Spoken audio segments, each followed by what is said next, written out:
Up next, we want to give the presentation to this rising Afar star in the making. He's a professor of law. He's I can quickly read your bio, Hussein, to make it justice. Brother Hussein Ibrahim Hamad is a French philosopher of Djiboutian origin, active blogger, graduate of the prestigious French University of the Sorbonne. He is also a lawyer of human rights.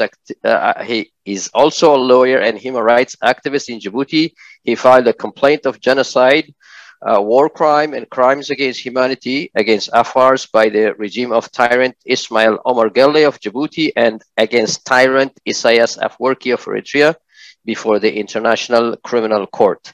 With that, I welcome Brother Hamad. Atfaddal, Aniko Hai. Thank you so much. Gadagay. Donc, marka hadan ka sakuna yosertin mi kadaga dasini digasa asakuna alatriha afarat yabna afar kulli kil inkitui inkimarai inkafai alatriha takai Djibouti takai Utopia يعني تكاي أما الاتريح أفرا مهم كتني donc je vais quand même essayer de parler en français donc يعني picture منيكا وما سنتي oh yes okay I will share. On essaiera de commencer par une présentation du peuple Afar dans l'accord. Let me share. Let me share this. Yes. Okay, share the screen. Yeah, okay, here we go. Yes. PowerPoint. Good. Okay, can you see it? Yes. Okay, donc du coup, effectivement, je tenais quand même aujourd'hui à pouvoir insister sur qui sont effectivement les Afars, même si l'essentiel du sujet va porter sur les Afars de l'Érythrée. Pourquoi les Afars de l'Érythrée? Parce que les Afars de l'Érythrée, c'est l'épine dorsale, effectivement, de toute la communauté Afar. Ils furent les premiers commerçants. Ils ont joué un rôle très important. Ils étaient des anticolonialistes. Si l'Érythrée est aujourd'hui indépendante, c'est en grande partie, effectivement, grâce aux Afars de l'Érythrée. Alors, une des premières effectivement questions, qui sont les Afars? Les Afars sont des habitants de la Corne de l'Afrique. C'est une ethnie, hein, donc c'est pas des tribus. C'est pas des clans. Ils représenteraient environ 10 millions effectivement, de personnes, dont 8 millions en Éthiopie, 660 000 en Érythrée. Donc, et sur les 660 000 font partie effectivement une communauté qu'on appelle les Sao, qui sont très proches effectivement des Afars. Et bien sûr, il y a 800 000 à Djibouti. Donc, les Afars sont majoritairement de confession islamique. Leur langue, l'Afar, est rattachée au groupe effectivement de langue couchitique. Les Afars sont appelés Adal en Éthiopie et Dankali en arabe. Donc, c'est la raison pour laquelle, d'ailleurs, effectivement, les thèmes d'aujourd'hui insistent effectivement sur une chose. Dankalia is not sale. Donc, Dankalia n'est pas à vendre. Donc, ensuite, on va aller dans le vif, effectivement, du sujet, parce que je pense que la concision est une vertu. Donc, où vivent, effectivement, les Afars? On parle souvent du triangle Afar.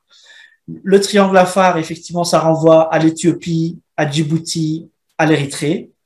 Les Afars, effectivement, sont des peuples nomades. Mais il y a une chose quand même qui est très importante, c'est qu'ils se trouvent effectivement à cause du tracé arbitraire effectivement de frontières sur 3 États. En Érythrée, les Afars occupent environ 70% du littoral donnant sur la mer Rouge, l'une des voies maritimes effectivement les plus fréquentées du monde.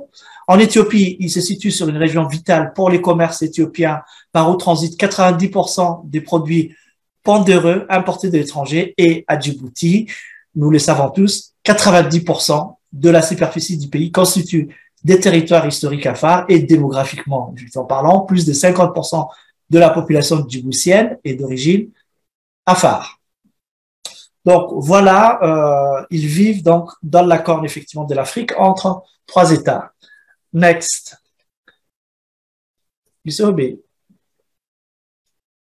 هايس يا بيحستاز مغري يا تيوك السيهن.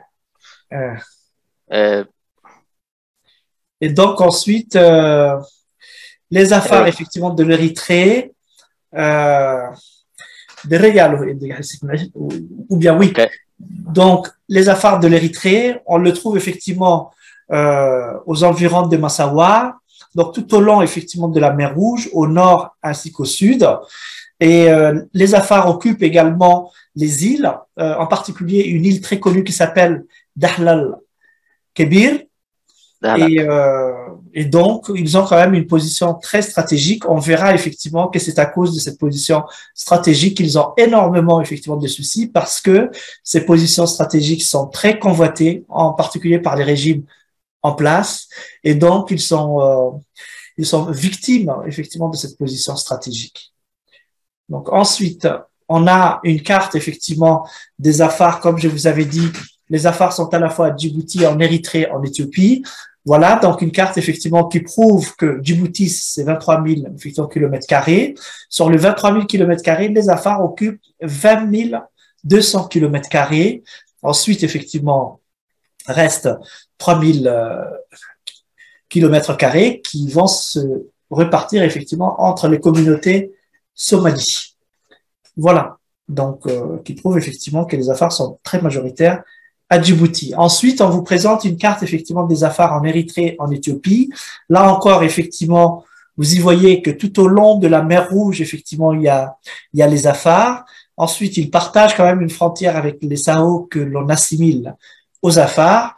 Et donc, en tout cas, sur les trois cartes, effectivement, on voit très bien la position géostratégique que les affaires occupent au niveau de l'Érythrée. Et donc, on verra effectivement que la répression dont ils sont victimes provient en particulier de ce problème-là, mais pas que. On verra.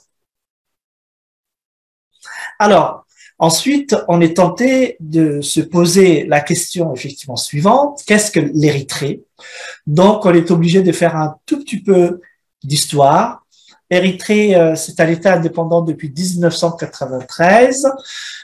Si je ne me trompe pas, le 25 avril 1993. Donc, l'Érythrée, c'est une histoire effrayante, celle d'un pays qui donnait des grands espoirs. Le président SES Afwerki avait fait absolument le tournée dans le monde occidental, y compris aux États-Unis. Il était très, très bien accueilli. Donc, on pensait qu'il allait donner un exemple, effectivement, à ses voisins africains, en particulier pour les dictatures djiboutiennes, éthiopiennes et soudanaises. Et puis, soudain, un beau jour, absolument tout le monde, en 2001, la petite Érythrée ferme effectivement ses frontières, interdit le pays à la presse étrangère, emprisonne tous ses opposants, met fin à toutes les libertés, dont celle de la presse. C'est la dictature, mais on va même au-delà de la dictature. C'est un régime totalitaire, effectivement, qui s'installe et qui va terroriser les 6 millions d'Érythréens. Et là, c'est la descente aux enfers. Donc, qu'est-ce que l'Érythrée, encore une fois? C'est une forme effectivement de dictature inconnue. On en parle très peu. Récemment, on en a parlé effectivement lors des votes au niveau de la Russie, parce que bon, ils étaient un des premiers à ne pas prendre part effectivement à propos des sanctions contre la Russie. Donc, une dictature inconnue, c'est très loin, et c'est très loin des caméras. On ne s'y intéresse pas. À sa tête, il y a un homme. Il a été un mythe, mais en même temps, Essayas Afwerki est un homme très, très particulier. Mais l'Érythrée, ce n'est pas qu'Essayas Afwerki, c'est aussi la chanteuse Hélène Melles, qui chante à la gloire, effectivement, du régime, à la gloire de la dictature. Et ça, c'est trop triste parce que, bon, voilà, en même temps, lorsqu'on voit l'envergure absolument qu'elle a, au lieu de pouvoir promouvoir la paix, on essaye de prôner une certaine tigrinisation. Voilà. Donc ensuite, Afwerki est défini par les médias et par tout le monde comme étant le liquidateur effectivement de l'Érythrée. C'est un vrai gangster qui n'arrête pas de contrôler tout un système mafieux Il n'a que faire effectivement des sanctions internationales. Il est très brutal.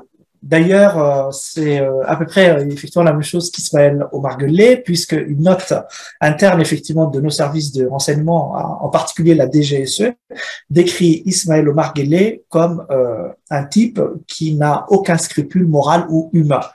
Donc, on dirait la même chose effectivement de Seas Afwerki. Donc, c'est quelqu'un qui a résisté, qui a vaincu l'Éthiopie, un partisan de la liberté, un monsieur qui n'arrêtait pas de pouvoir incarner les valeurs effectivement de la liberté, et d'un coup effectivement qui est devenu un dictateur. Comme quoi effectivement le pouvoir corrompt. Donc aujourd'hui, on en arrive à un stade où en Érythrée, on pourrait parler d'un naufrage totalitaire. C'est la fuite hémorragique de 5 000 à 10 000 jeunes, effectivement, tous les mois. Donc, c'est un chiffre qui provient de l'ONU. Et parmi, effectivement, toutes ces personnes qui prennent le chemin de l'exil, les Afars représentent, effectivement, 200 000. C'est-à-dire un tiers des Afars en Érythrée ne restent pas en Érythrée. Ils sont obligés, effectivement, de prendre le chemin de l'exil. Ils n'ont pas le choix. Parce que vous avez un sommet qui nie le droit, vous avez une base qui ne connaît pas ses droits, et puis la classe intellectuelle est quasi inexistante. Conséquence effectivement de ce régime totalitaire, à la fin de 2015, 411 000 Érythréens avaient fui ce régime ultra militarisé. Donc là, j'avais mis 100 000, mais en définitive, lorsque je l'ai vu avec Ahmed, qui est le représentant de l'EANC, il m'a dit que ça pouvait pas se limiter à 100 000 parce que effectivement, c'est le chiffre de 2015. Aujourd'hui, nous sommes à 200 000. Alors, il faut quand même préciser une chose, c'est que la dictature de Djibouti n'accepte pas les réfugiés afars, effectivement, de l'Érythrée. En Éthiopie, ils sont acceptés, au Yémen aussi, au Soudan, en Libye, et puis souvent, effectivement, qu'est-ce qui se passe? C'est qu'on n'arrête pas de le réprimer. Et donc, à cause de cette répression, j'ai été obligé de déposer une plainte à la Cour pénale internationale le 13 août 2013. Voilà, donc j'ai eu l'accusé de réception, mais comme effectivement le procureur de la Cour pénale internationale ne dispose pas de l'opportunité souveraine effectivement de poursuite, finalement ils ont tout noté, mais bon, on verra. Un jour, il se peut effectivement que la donne change comme au Soudan et que le président actuel effectivement soit jugé devant la Cour pénale internationale. Alors, qu'est-ce que l'Érythrée aujourd'hui? C'est l'un des 10 pays les plus pauvres, effectivement, du monde. C'est le second pourvoyeur de l'immigration très clandestine en Europe. Les Afars subissent la politique de la terre, effectivement, brûlée. On n'arrête pas de pouvoir tout exproprier, les ports, les maisons. C'est l'enrôlement forcé des jeunes au niveau de l'armée. Bref, l'Érythrée, c'est une forme absolument de barbarie organisée, une espèce de barbarie à visage humain au point d'acculer celle-ci à ce qu'Hannah Arendt a appelé la désolation. Et face à cette désolation, l'Érythrée partage la frontière avec Djibouti, et donc à Djibouti, il y a toutes ces bases militaires, françaises, américaines, chinoises, japonaises, italiennes, bref, le monde occidental et asiatique est là, et pourtant ils ne sont pas très regardants à propos à la fois effectivement de ce qui se passe à Djibouti, mais également de ce qui se passe au niveau de l'Érythrée. Et c'est ça qui est absolument triste et très tragique. Donc, l'Érythrée aujourd'hui, c'est un chaos généralisé. Les Occidentaux ne sont pas très regardants en matière, effectivement, des droits de l'homme. Le régime du tyran Ismaël Omar Guelleh et Afwerki tue, effectivement, les populations, en particulier les Afars. Mais il y a quand même une chose, effectivement, qu'il faudra noter, c'est que les Afars ont marqué ce siècle par leur entêtement à ne pas vouloir absolument disparaître. Et ça, c'est très important. Donc, comment régler effectivement ce problème? Soit on peut s'attendre à un coup d'État militaire, mais ça, bon, je ne suis pas dans le secret des dieux, soit une lutte armée. Aujourd'hui, il y a la rébellion Afar Ersado, apparemment qui fait quelque chose, mais qui ne pèse pas le poids face à l'armada de l'armée d'Afwarki. Donc, en attendant, il se renforce, lui donne absolument des aides, et donc, à partir de là, au lieu de les donner au peuple, il en profite pour se militariser. Donc, c'est très, très important absolument de vous dire tout ça. Donc, aujourd'hui, la seule chose effectivement qui reste, et je vais parler en afar, يوتيوب كويو سيدي كان حلي على تلال يعني تمتوني جبوتي يدي تمتوني أوتوبيال تمتوني عفريو في هايتانا يعني فدينتا I must support you I must support Eritrean Afar National Congress ويساهي دونك نبرين فدينتا إيتاي علي كاراتي نعماناي دكتور محمد موسى كنت de l'université de Malmö à Baté كدعم يعفر كل كلي الحين إيه كوبري خدي علي موسى عفر يعني عفر سريع عفر لبها يتنفر أما تها الحين أجنو سايدا نت إدابان يعني فرانه هي كارحين نني حتنم فردينتا توكا توسين كارحين يتوبكوي السلام عليكم ورحمة الله. Gadagay. Thank you so much. Yes. Round of applause to Professor Hussein. Thank you very much.